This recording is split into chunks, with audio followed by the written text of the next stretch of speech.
E aí, pessoal, estamos com o Em Minas, um programa da TV Alterosa que é realizado em parceria com o Portal Uai e com o jornal Estado de Minas. Hoje, com uma honra enorme, recebeu o Fernando Pacheco, artista plástico de São João del Rei, mas que hoje é do mundo, ele está com obras espalhadas planeta afora. A íntegra dessa entrevista você lê na edição de amanhã do jornal Estado de Minas, combinado?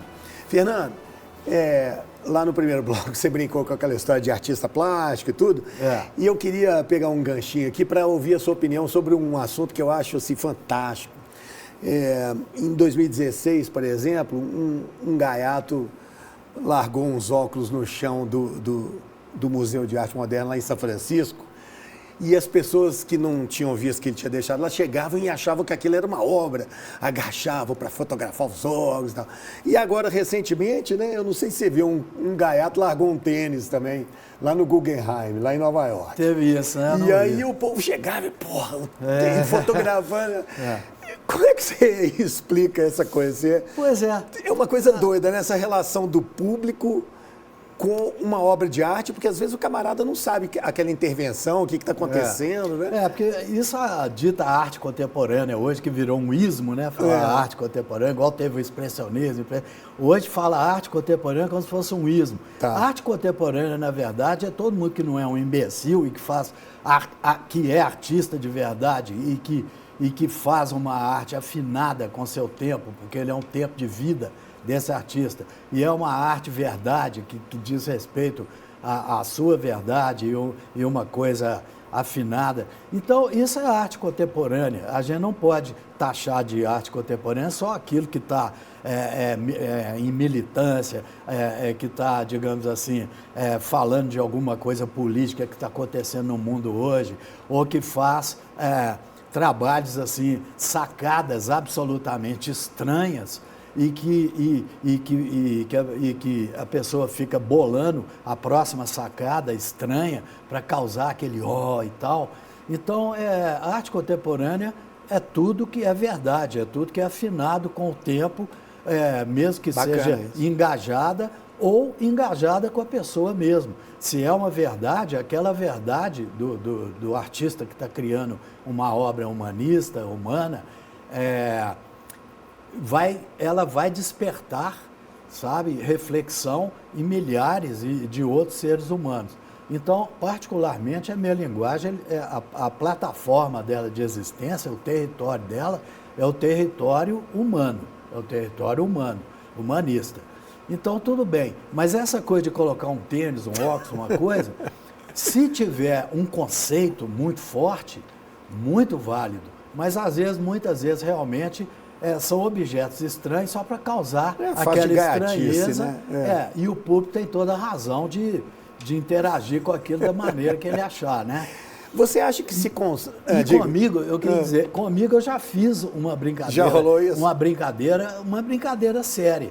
Eu estava num museu nos arredores de Melbourne, na Austrália, e eu fui lá nesse museu, não estava expondo lá, eu estava expondo em outros locais. Mas eu estava expondo no momento lá na Nova Zelândia, lá em Auckland, e fui para fazer exposições em Melbourne. Mas eu fui visitar esse museu nos arredores de Melbourne. Então, lá dentro, eu tinha uma performance conceito que era: é proibido morrer no museu, porque os museus têm disso, é proibido fotografar com flash, é proibido comer dentro do museu, é proibido beber, é proibido fumar dentro do museu, é proibido tocar nas obras. Então, eu fiz uma briga, com toda a razão, essas proibições. Sem dúvida. Mas eu fiz uma brincadeira lá. Eu questionei. Falei, será que é proibido morrer no museu? Se a pessoa tiver um ataque cardíaco e ela vê que ela vai morrer, ela tem que sair do museu para morrer, porque é proibido morrer no museu. Então, eu fiz esse questionamento morrendo no museu. Eu peguei meu casaco, tirei meu casaco, que era uma japona grandona e tal, muito frio lá, tirei, vim andando, lá tem câmera por todos os corredores do museu, e entre as obras, eu simplesmente fui caindo, apaguei, caí no chão, peguei meu casaco, cobri a cabeça e fiquei lá morto. Na mesma hora veio um corre, veio um corre-corre, veio os guardas do museu, segurança, diretora do museu. E aí, quando eles destamparam meu rosto, eu falei, é proibido morrer no museu? Você tá brincando? Aí, nessa hora, o meu produtor que estava por lá, falou, ele é um grande artista brasileiro e está expondo aqui, está expondo ali, está expondo na Nova Zelândia e tal. Explicou que aquilo era uma performance artística. Então, a diretora do museu achou aquilo espetacular, perguntou até se podia usar aquela foto e tal para divulgação com o meu nome. Então, tem essas coisas. Eu queria te perguntar sobre a questão da tecnologia. Hoje você tem, sei lá, você pega óculos virtual e você entra no Louvre, e você tem os sites, você pode fazer tour virtual. Você acha legal esse tipo de consumo da arte? Você acha que é válido isso? Olha, ou a presença é necessária para você aí você tá ter a real dimensão? Assim, eu gostaria de ter de ser um pouco mais assim. Quer dizer, eu nasci na primeira metade do século passado, eu não sou de 1949. Então, a pintura para mim sempre foi uma coisa, assim, no sentido quase que clássico, assim, da palavra. É a pintura. A pintura tem movimento, ela tem ritmo, as cores têm vibração, tem ritmo. Então, para mim, eu falei isso, brincando assim que eu sou mais, não é conservador, eu sou uma pessoa muito dinâmica e muito afinada com o meu tempo. Mas como eu gosto muito de pintura, eu prefiro ver a pintura na tela, a sua textura, o fazer do artista, aquela pincelada. Por exemplo, qualquer pincelada do Picasso, eu sei como que ele deu, ele vira o pincel, o cabo do pincel, e tira um pouco da tinta, e ali ele dá uma luz, assim, aonde a luz tem que bater. Então, esses detalhes da cozinha da pintura... a gente não consegue perceber, né, pelo computador, por exemplo. É a minha alegria como espectador. Então, quando você tira aquilo da tela verdadeiramente e passa para uma outra mídia, e começa a dar movimento, fora do movimento natural da pintura, porque a pintura tem um ritmo, tá vendo esses 3 perfis? Elas criam um ritmo. Essa cor tem vibração. Igual você que é músico, Beni, você sabe que a música, o som, o tom, tem cor. A música tem harmonia, tem ritmo, claro, e tal, mas aquele som dinâmica, tem uma né? cor, tem uma cor, tem uma vibração. Igual a cor, ela tem uma vibração sonora, ela tem uma nota musical nisso. Então, eu prefiro ver a pintura no quadro. Quando você quer dar movimento a ela, que não é o movimento natural da pintura, você coloca aquelas figuras do Van Gogh andando pela noite, sim, entrando no quarto do Van Gogh, deitando para dormir, no campo de trigo, cortando o trigo. Isso. Então, isso é um pouco de parque de diversão para um público que entra no museu e fala, eu não entendo nada de pintura. Aí, quando começa a colocar essas brincadeiras e transformando a pintura o museu quase em parque de diversão e tal, eles acham que vão conquistar o público de uma maneira mais sedutora, mais fácil e tal. Mas eu acho que, ao invés da arte ter que ir assim, isso que o Milton Nascimento falou na música, todo artista tem de ir aonde o povo está, muito válido, mas descer, digamos assim, a linguagem artística de uma forma popularesca para atingir o público, eu acho que isso é deseducar. O legal é educar o público no sentido dele conseguir chegar numa arte de elaboração artística alta. Então, não é você que é músico, Beni, que você sabe, não é você começar a tocar uma música totalmente popularesca, achando que isso vai educar o público. O público é que tem que entender o jazz que você toca, a música fina do Tom Jobim. Então, eu acho que essa coisa do parque de diversão em museu é uma coisa meio chatinha. Muitos amigos mandam para mim, com a melhor das intenções, aqueles caras que pegam um monte de pano, assim, de coisa, e de longe é um monte de pano. Aí, quando você olha, é um retrato. Aí o outro pega uma paisagem, ele bota uma tela e ele constrói parte da paisagem naquela tela que desaparece fazendo parte.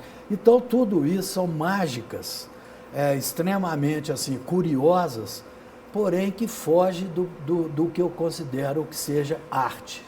Vamos mudar um pouquinho o rumo da prosa? Tem um ditado que fala que por trás de um grande homem sempre está uma grande mulher. E você é um exemplo que comprova esse ditado, não é não? Só que lá em casa é o contrário. Atrás de uma grande mulher tem um homem. Qual que é o papel da Nina na sua carreira? É toda. O papel dela é enorme, porque ela é capricorniana e, como boa capricorniana, ela é muito organizada, muito honesta, muito séria, e a agenda dela é muito rígida e tal. Eu sou um bom taurino e não tenho medo de trabalho, gosto de trabalhar. E o papel da Nina é realmente juntar a minha força criativa e de trabalho com a parte de organizacional, de agenda, de lidar com empresários. Ela nunca deixou nenhum empresário me passar para trás. Então isso é maravilhoso, né? Nós chegávamos lá em Pequim, por exemplo, a gente conversava às vezes na mesma mesa 4 idiomas. Eu falando com a Nina em português, os dois empresários, um chinês e um taiwanês, falando em chinês, tinha um japonês que eles conversavam com ele em japonês, e quando eu conversava com eles era em inglês.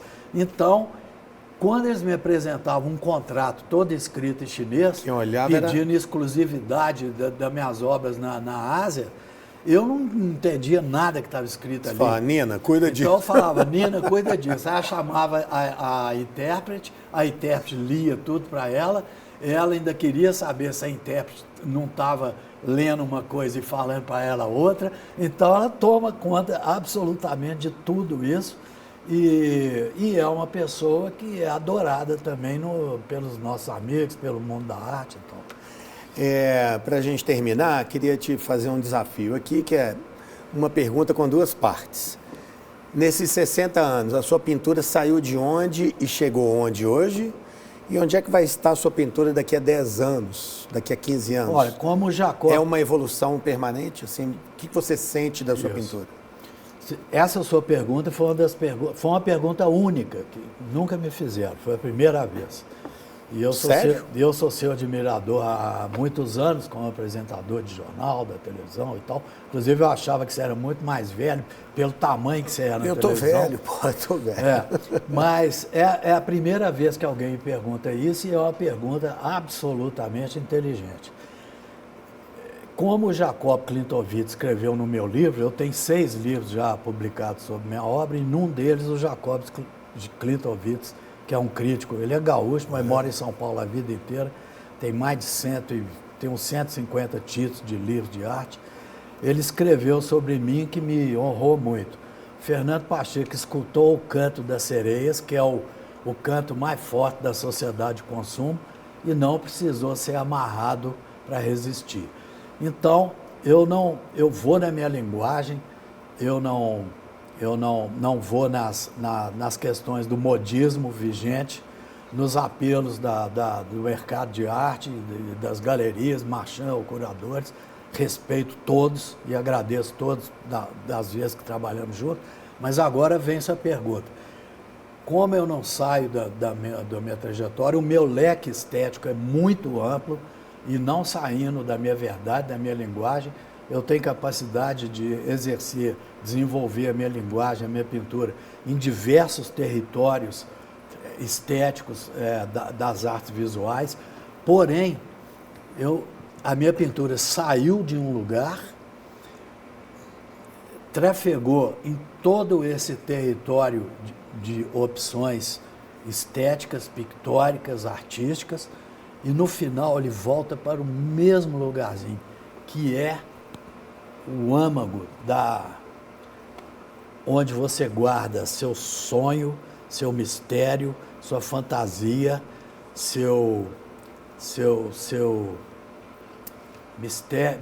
sonhos, mistérios, fantasias e segredos.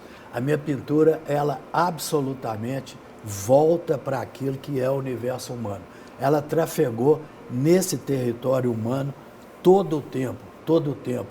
E quando você está falando de sensibilidade, de humanismo, você está falando de paz, de não à guerra, você está falando de amor, e é aí que é a minha pintura, sair de um lugar, passar décadas e eu ter o prazer de vê-la voltar para a casinha dela, para o mesmo lugar. Fernando, mais uma vez, obrigado demais por ter estado aqui com a gente, viu? Parabéns pelo seu trabalho. Obrigado. É uma honra para os meninos, viu? Muito obrigado. E a você que nos acompanhou, muito obrigado pela sua audiência, tá? A gente tem outro encontro, você já sabe. Semana que vem. Tchau.